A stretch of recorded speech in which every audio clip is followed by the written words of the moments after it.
उत्तानपादाला दोन पत्न्या आहेत, एक सुनीती आणि दुसरी सुरुची। उत्तानपाद म्हणजे ऊर्ध्व पादो यशाच उत्तानपाद, ज्याचे पाय आकाशाकडे आणि डोकं जमिनीकडे आहे, जो विरुद्ध दिशेनं चालतो, शास्त्र विरुद्ध दिशेनं चालतो, नीती विरुद्ध दिशेनं जो चालतो त्याला उत्तानपाद म्हणतात। उत्तानपादाला दोन पत्न्या आहेत, एक आहे सुरुची आणि दुसरी आहे सुनीती।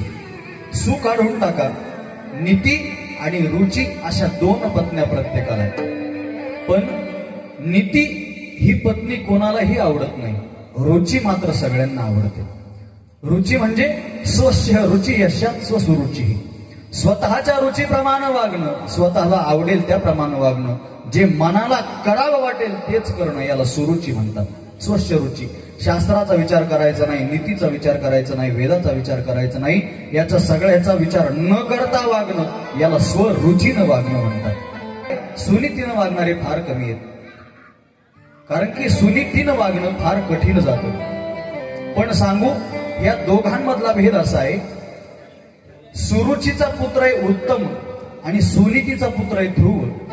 जो सुनीतीनं वागला तो ध्रुवाप्रमाणे आढळ पदाला प्राप्त होतो, आणि जो सुरुचीप्रमाणे वागला, स्वच्छ रुचीप्रमाणे वागला ना, त्याचं नावलौकिक कधीच जगतामध्ये शिल्लक राहत नाही। म्हणून उत्तानपादाला दोन पत्न्या आहेत, पण त्यात सुरुची प्रेयसी पत्न्या, सुरुची ही प्रिय अशी पत्नी आहे आणि सुनीती अप्रिय आहे, म्हणून तिला राज्यातून निष्कासित करून राज्याच्या बाहेर एक महल बांधून दिलाय आणि तिथे ध्रुवासहित सुनीती माता राहते। ध्रुवजींना अंतःकरणापासून इच्छा आहे की कधीतरी आपल्या वडिलाला बघावं। माझे वडील कोणी, आईला बहुतांश वेळा विचारलं, परंतु आई मात्र सांगत नाही। एक दिवस मित्रांना विचारल्यानंतर मित्रांनी सांगितलं, आम्हाला माहिती तुझे वडील, आम्ही सांगू शकतो, बघायचंय तुला, जायचंय वडिलांकडे? म्हणे हो। सगळे मित्र घेऊन गेले राजमहलामध्ये आणि सांगितलं, हे जे गादीवरती बसलेत ना, तेच तुझे पिताश्री आहेत।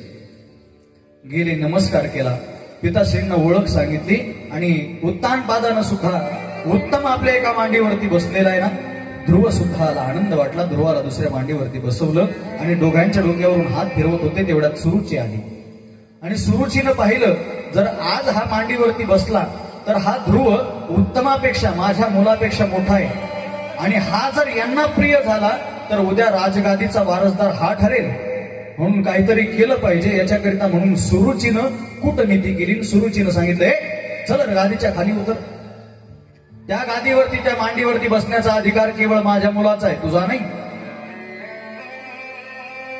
हाताला धरून ओढत ओढत राजगादीच्या खाली आणलं आणि सांगितलं, अरे तुला जर त्या गादीवरती बसायचं असेल, बापाच्या मांडीवरती बसायचं असेल ना, असं जमणार नाही। काय करावं लागेल माता? गर्भेत्वं साधयात्मानं यदिच्छसी नृपासनम। जर तुला इच्छा असेल राजगादीवरती बसण्याची, तर तुला तुझ्या आईच्या गर्भातून येणं आवश्यक नाहीये।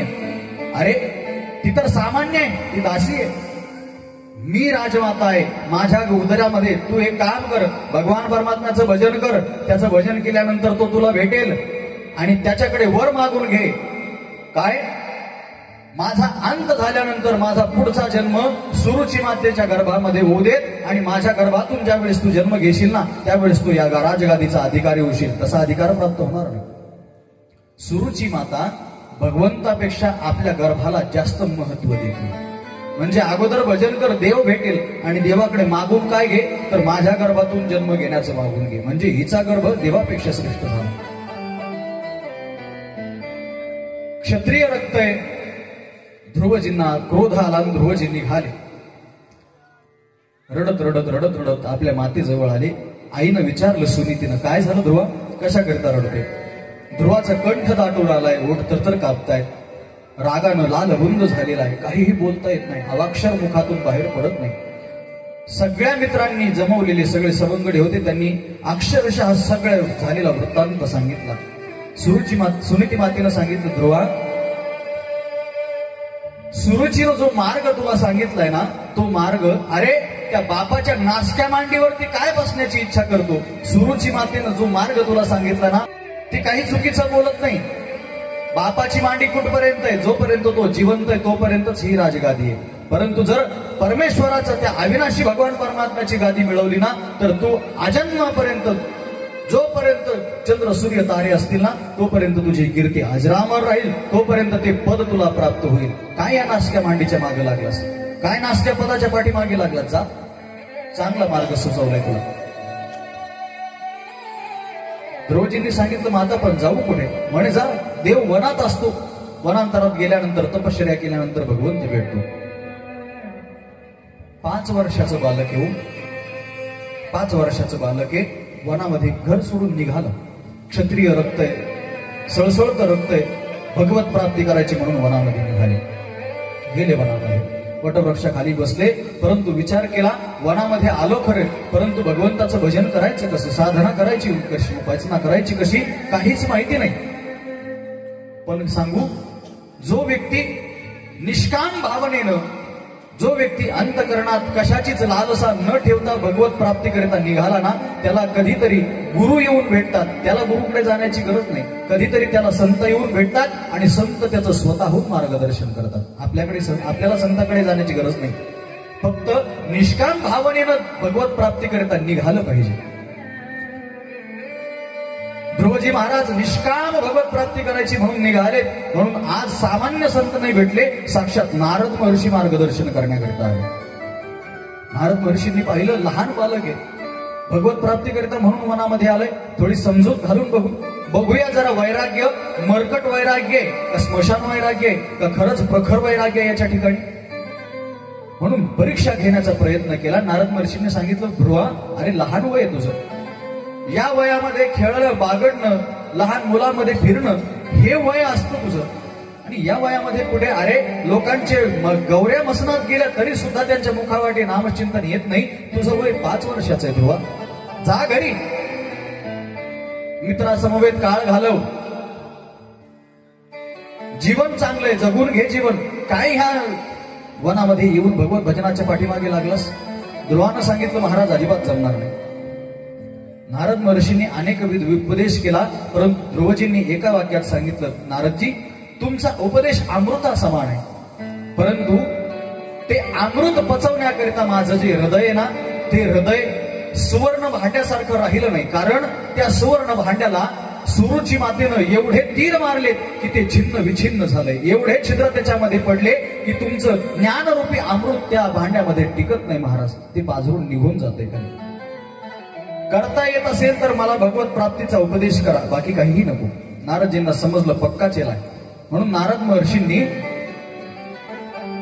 ध्रुवजींना मंत्र दिला, 12 अक्षरी मंत्र दिला. ओम नमो भगवते वासुदेवाय, ओम नमो भगवते वासुदेवाय. ध्रुवा, काही करू नको, बस वृक्षाखाली आणि भगवंताचं भजन करत राहा. एका वटवृक्षाखाली बसले आणि भगवंताचं भजन सुरू केलं. ऐका भजन कशा पद्धतीनं सुरू आहे. पहिल्या महिन्यामध्ये भगवंताचं भजन करत असताना वनामध्ये असणारे ध्रुवजी कंदमुळं फळं खाऊन भजन करतात. पहिला महिना पूर्ण झाला, 2 वेळेस कंदमुळं जे भेटतील ते कंदमुळं खायचे, दिवसभर भजन करायचं.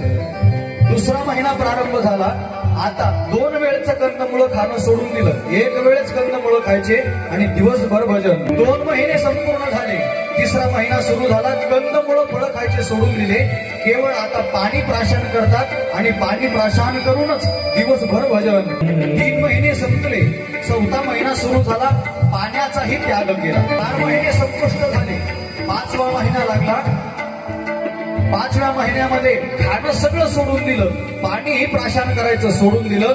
आता केवळ श्वास घेतात, श्वासावरती 5वा महिना आहे. श्वास घेतात फक्त आणि श्वासावरतीच आपलं जीवन भागवतात. 5 महिने संपले आणि 5व्या महिन्याच्या अखेरीस श्वास आवृद्ध केला ध्रुवजी महाराजांनी.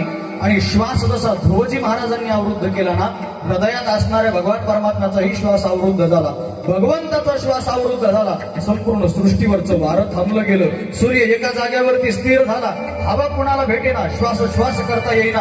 सगळे देवदेवता घाबरले, ब्रह्माजीकडे गेले, भगवान नारायणाकडे गेले. नारायण वाचवा वाचवा वाचवा, त्राहिमा त्राहिमा त्राहिमा म्हणून सगळे नारद महर्षी सहित सगळे भगवान भोलेनाथाकडे, भगवान नारायणाकडे गेले. सगळ्यांनी विचारणा केली, महाराज श्वास घेता येत नाहीये, सृष्टीवरती पशु पक्षी मरून पडतायत महाराज, काहीतरी केलं पाहिजे. कशामुळे होत असेल? नारायणांनी सांगितलं चिंता करू नका, माझा भक्त ध्रुव त्याने श्वास अवरुद्ध केलाय ना, म्हणून हे सगळं घडतंय. म्हणून भगवान परमात्मा स्वतः अवतरित झाले, भगवान नारायण समोर उभे राहिले. ध्रुवा डोळे उघड बघ कोण आले. ध्रुवजींनी पाहिलं तर साक्षात भगवान परमात्मा समोर उभे. भगवान परमात्म्याला पाहिल्यानंतर आनंद झाला आणि मनातल्या मनात विचार करू लागले. गुरुजींनी भगवत प्राप्तीचा उपाय तर सांगितला, पण भगवंत प्राप्त झाल्यानंतर काय बोलायचं हे सांगायचं आहे, काय म्हणायचं, स्तुती कशी करायची हे तर बोलताच येत नाही, मग बोलायचं काय? भगवंत भेटल्यानंतर बोलायचं काय हे तर सांगितलंच नाही. म्हणून वाणी अवरुद्ध झाली, वाणी प्रसुप्त झाली. पण भगवान परमात्म्याला समजलं अबोध बालक आहे, 5 वर्षाचं बालक आहे. म्हणून भगवान परमात्म्यानं आपला कपोल नावाचा शंख घेतला, ध्रुवजींच्या गालाला पस्पर्श बालम कृपया कपोले, आपला स्पर्श केला कपोल शंखाचा. आणि जसा स्पर्श झाला ध्रुवजींच्या गालाला, अतिशय सुंदर स्तुती ध्रुवजींनी भगवान परमात्म्याची स्तुती केली. कियोंत प्रविश्य मम वाचमिमां प्रसुप्तां संजीवयत्यखिल शक्तिधर स्वधाम्ना अन्यांश हस्तचरण श्रवणत्वगादीन् प्राणान् नमो भगवते पुरुषाय तुभ्यम्. योऽन्तः प्रविश्य मम वाचमिमां प्रसुप्तां, भगवंत तुम्हीच माझ्यामध्ये प्रविष्ट होऊन माझ्या वाणीला, सुप्त वाणीला प्रसुप्त बनवलं. प्रभू तुम्हीच बोलावलं तर मी बोलू शकतो, प्रभू बोलावल्याशिवाय कुणीही बोलू शकत नाही. पण तुम्ही ठरवलं तर मुक्याला सुद्धा वाणी फोडू शकता. मूकं करोति वाचालं पंगुम लंघयते गिरीम, पांगळा सुद्धा गिरी शिखरावरती चढू शकेल, पण कधी तुमची कृपा झाल्याशिवाय. यत्कृपा तमहं वंदे परमानंद माधव. हे माधव, हे भगवान, तुमची कृपा झाल्यास खिरीज कुणीही काहीच करू शकणार नाही. इथे प्रत्येकाला श्वास घेण्याची परवानगी सुद्धा तुमच्याशिवाय नाही प्रभू. श्वास घेण्याची शक्ती तुमच्या खिरीज भेटत नाही. म्हणून आज मी तुमच्या समोर उपस्थित झालो, तुमच्या समोर बोलू शकतो. ही तुम्ही वाणी प्रसुप्त माझी केली प्रभू, तुम्ही माझ्या हृदयामध्ये प्रविष्ट झाले, त्याच्यामुळे ही वाणी बोलू शकते. सुंदर अशी स्तुती ध्रुवजींनी केली. आणि ध्रुवांना विचारलं, ध्रुवा काय काय पाहिजे तुला, काय अपेक्षा आहे तुझी, काय मागणे बोल. ध्रुवजींनी सांगितलं काही नाही प्रभू, तुम्ही प्राप्त झाले, याच्या पलीकडे दुसरं तिसरं काहीही नको, बस तुम्ही भेटले, अजून काय पाहिजे मला.